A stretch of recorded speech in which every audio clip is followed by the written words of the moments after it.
Well, hey, I'm here today with Pastor Filipe. He just finished preaching the message today for week 3 of Transformed.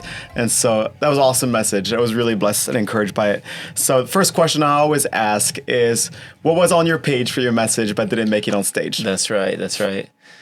Oh, man. So there was quite a bit, but I think as I started preparing for this, I realized you can do like a whole message series on peace, and because there's so much to unpack, and I just kind of narrowed it to our relationship with God primarily. But there's a whole nother section I didn't include that I wish we can get into, that maybe in the future we will, which is the connection between our peace with God and our peace with people. And I hinted on it a little bit, but there is a real, our vertical peace and our horizontal peace are connected. So like if some people, they really pursue God, but they don't clean up their human relationships, and they wonder why they don't have peace. And I had a whole thing on that, and how unforgiveness and the relational communion with people, all of that, like peace with others is a part of living a life of peace. It is not just your peace with God. So that's a truth that's worth exploring more in Scripture. There's a lot of in the Bible about it. Yeah. Something that stood out to me in the message today, you talked about the difference between finding internal peace and trying to get peace externally. So there's a lot culturally, I think, that pressures us to be peaceful, not offend anybody, right? Create peace around you. So what do you think is like the biggest conflict that you see between what our culture is teaching us about peace and what is real and true about peace? Yeah. Man, that's a hard one. I mean, 2 things come to mind. One is you mentioned a little bit, like a lot of times we look for peace by rearranging external circumstances to be just right. Yeah. And so you're like, let me make sure everything around me, I live in a country that has peace and not war, and I'm in a city that is good, and I'm in a house that is whatever, like all the external factors for us. But there's a lot of people that do all the external stuff and they still don't have any peace. And there is an internal side also that's fake, which is that idea. I talked a little bit about this. It's like if I just empty myself, everything inside of me and become nothing, like empty my mind and remove all distraction, then maybe I'll find peace. You'll find quietness, but it's not often peace. And so those 2 things are often the things that culture tells you, either look for peace within yourself or look for peace externally of yourself. And both of those can be lies, because it's in neither. It's really in Jesus, and it's in filling yourself with Him, not emptying yourself of self. So there's a lot in that, but I think those are the things that most of the time hold people back from experiencing like the real peace of God. Yeah. All right, I got one more question for you. Yeah. This is something I wrestle with sometimes when it comes to peace. Like I hear often, even in Christian circles, talking about like God gave me peace for a decision that I'm about to make. And I think when I read stories in the Bible, I don't see that always being the case, right? And we often think peace comes before the will of God in a sense. But I don't always see that being the case. What's your thought? What's your take on it? Like, how do you discern when peace is predicated by God, or when it's maybe even my own desires actually that are making me feel like that's what I want? Dude, that's a good point. That might be another talk someday.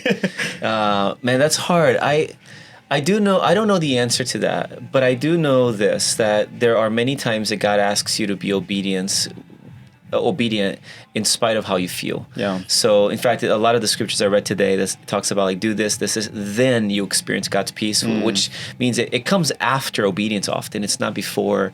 It can be something that like you the peace of God can guide us so that your conscience will remove peace so that I need to go do that. Yeah. But a lot of times, man, you got to step in faith and just do the thing that is the right thing to do.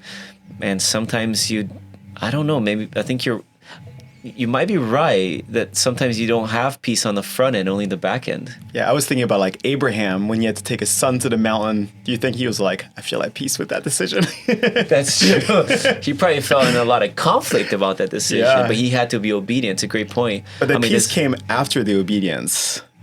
You're right. Yeah. I mean, think of Jesus in the garden. Yeah. And he's like sweating, blood in essence, and in great anxiety. He's the Prince of Peace. The Prince of Peace. And in that moment, he just had to obey. Yeah. And he had to trust that there was peace on the other side of that.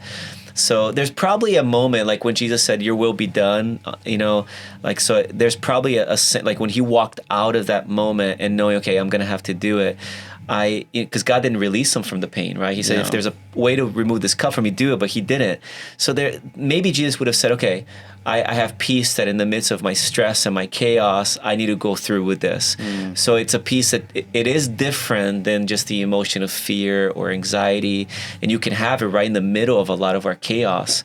But man, that's something to talk about. It's worth exploring. All right. And maybe even people here listening, like go into the scripture and see all these instances, like did peace come after or before? And how does that, work in life? It's a great question. Yeah, there's probably a lot of, deep study we could do on that. Can you tell us a little bit more again about, you shared that there's a resource that you're sending our people with this message today when you check in.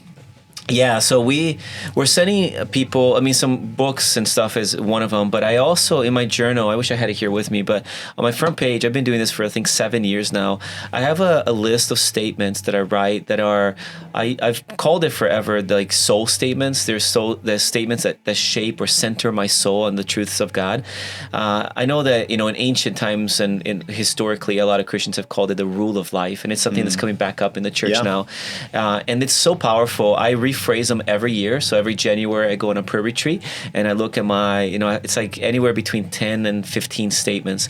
And I think right now I have 10, and I rephrase them every year and just ask God, what's a new thing? Like, what do you want me to tweak here? And they're truths about myself. Like, for example, years ago, I found out I'm really addicted to productivity, and my leaning is to try to serve God and oftentimes my service to God replaces my love for God.